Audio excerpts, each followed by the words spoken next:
सो money wise में आपका एक बार फिर से स्वागत है। आज हम लेकर आए हैं एसेट एलोकेशन।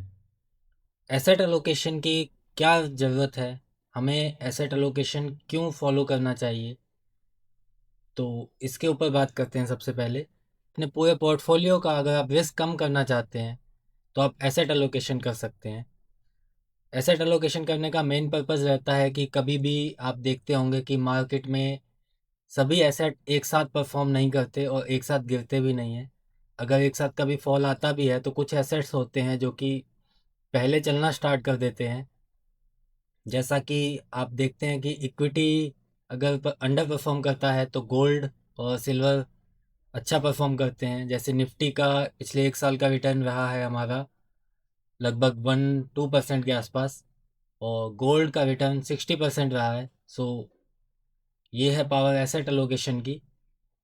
तो एसेट एलोकेशन करने से हम अपने पोर्टफोलियो को बैलेंस कर सकते हैं और मार्केट में सभी एसेट्स के अंदर आने वाली चाल का फ़ायदा उठा सकते हैं। तो सबसे पहले हम देखते हैं कि क्या क्या एसेट्स हो सकते हैं।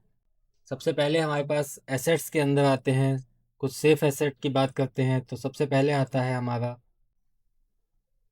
एफडी। उसके बाद हम डायरेक्ट बॉन्ड में इन्वेस्ट कर सकते हैं, और थर्ड हमारा आता है डेट म्यूचुअल फंड। नेक्स्ट हमारा आता है इक्विटी का सेक्शन, जहाँ पे हम स्टॉक्स,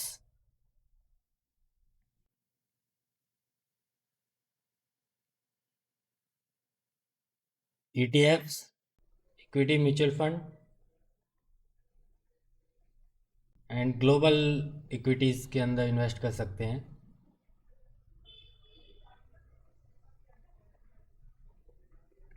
हमारा थर्ड एसेट हो सकता है गोल्ड एंड सिल्वर। एंड अगर आप फोर्थ एसेट की बात करें तो हम रियल एस्टेट की तरफ जा सकते हैं। रियल एस्टेट में अगर आप इन्वेस्ट नहीं कर सकते तो आप रीट्स का यूज़ कर सकते हैं। तो हमारा फोर्थ एसेट है रीट एंड इनविट। सो ये चार एसेट हैं जिनको मैं प्रेफर करता हूँ। इसके अलावा और भी बहुत से एसेट्स हो सकते हैं। अगर आप उन एसेट्स के बारे में जानते हैं तो हमें कमेंट्स में ज़रूर लिख के बताइएगा। सो बेसिकली ये 4 एसेट्स हैं जो हमारे सबके पोर्टफोलियो में होने चाहिए। तो आपका 1, 2, 3 एंड 4। अब जब भी आप अपना पोर्टफोलियो बनाते हैं तो आपको ये डिसाइड करना होता है कि आपका सबसे हाईएस्ट वेटेज किस तरफ जाएगा। अगर आप चाहते हैं आप इनको इक्वल भी रख सकते हैं।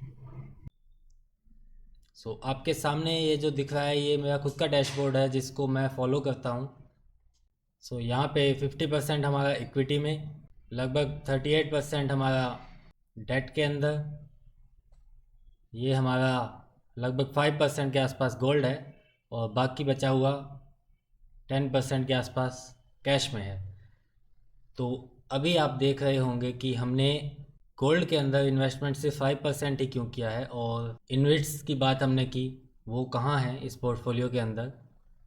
तो चलिए थोड़ा उस पर नज़र डालते हैं कि हमने अभी इतना वेटेज ही क्यों दिया है, इसको क्यों नहीं बढ़ाया है।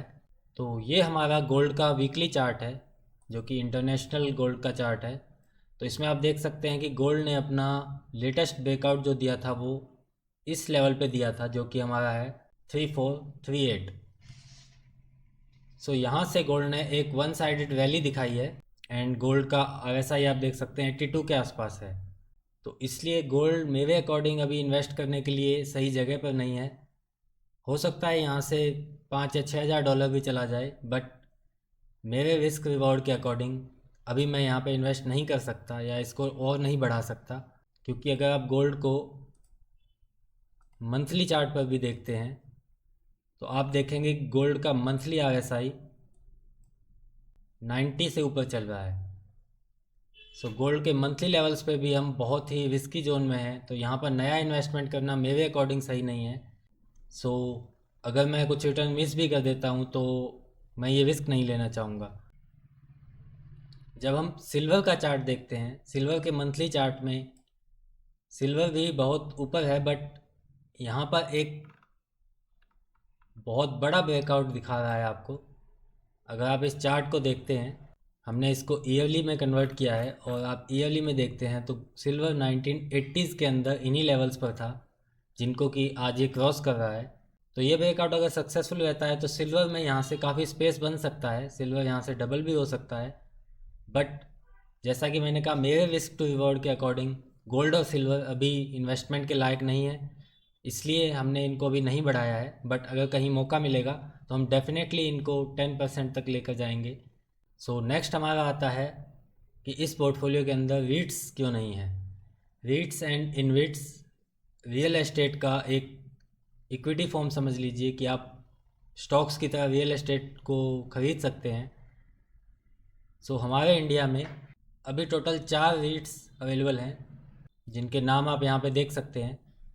तो रीट्स के अंदर जब हम बात करते हैं, रीट्स की वैल्यू 2023 में बहुत ही अट्रैक्टिव लेवल्स पर थी, जहाँ पे कि आपको रीट्स के अंदर एक डिविडेंड मिलता है।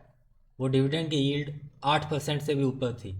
बट अभी आप देख सकते हैं कि रीट्स का प्राइस जैसे जैसे बढ़ा है, तो अगर आज आप इनको बाय करने जाते हैं तो आपको जो रेंट मिलेगा, वो रेंट कुछ रीट्स के अंदर 5% के आसपास भी आ चुका है।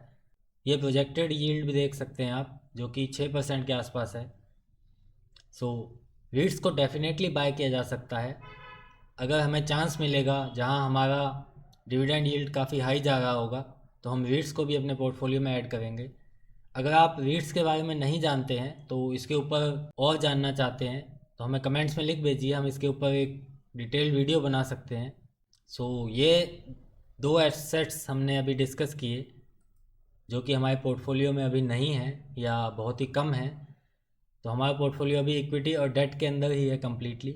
सो आप देख सकते हैं, ये हमारा एसेट एलोकेशन का चार्ट है, जिसमें आपको सभी एसेट्स दिखाई दे रहे हैं।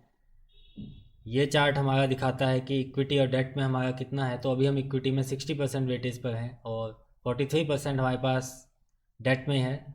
सो इन केस इक्विटी में कोई फॉल आता है तो हम डेट को इक्विटी में मूव कर सकते हैं, और अगर यहाँ से मार्केट ऊपर जाता है तो हमें इसका कोई नुकसान नहीं है, क्योंकि ऑलरेडी हम 60% इन्वेस्टेड हैं। तो जो हमारा 60% पोर्टफोलियो है वो काफ़ी अच्छा अर्न कर सकता है। नेक्स्ट हमारा आता है कि इक्विटी के अंदर फर्दर हमने अपने पोर्टफोलियो कैसे डिवाइड किया है। तो फ़िलहाल 67% हमने डायरेक्ट स्टॉक्स के अंदर लगा कर रखा है। ये 7.4% हमारा स्विंग ट्रेडिंग के अंदर है। हमारा ETF पोर्टफोलियो, अभी लास्ट वीडियो में हमने अपना एक ETF पोर्टफोलियो शेयर किया था आपके साथ, जिसने कि निफ्टी को 16% से बीट किया है। तो ये पोर्टफोलियो है जो अभी 12% पर है। एंड उसके बाद म्यूचुअल फंड अभी 12% पर है। सो ये सारे इक्विटी एसेट्स हैं जो हमने अभी डिवाइड कर रखे हैं। ग्लोबल फोलियो के अंदर हमने जस्ट 5000 रुपीज़ लगा रखे हैं, जो कि जस्ट टेस्टिंग पर्पज़ के लिए है। सो इस 5000 को भी अगर हमें मौका मिलेगा तो हम आगे और बढ़ाएंगे, जिसको हम 10% से ऊपर ले जा सकते हैं। सो ये हमारा डैशबोर्ड है, जिसमें हम अपने कुछ पोर्टफोलियोज़ को ट्रैक कर रहे हैं। इसके अलावा हमारे कुछ अदर पोर्टफोलियोज़ हैं, जैसे कि हमने बैलेंस पोर्टफोलियो शेयर किया था आपके साथ म्यूचुअल फंड का, आप उसको भी देख सकते हैं। तो ये था हमारा एसेट एलोकेशन के ऊपर वीडियो। 10% गोल्ड, 10% रीट्स, लगभग 20% हम डेट में रहेंगे, एंड 60%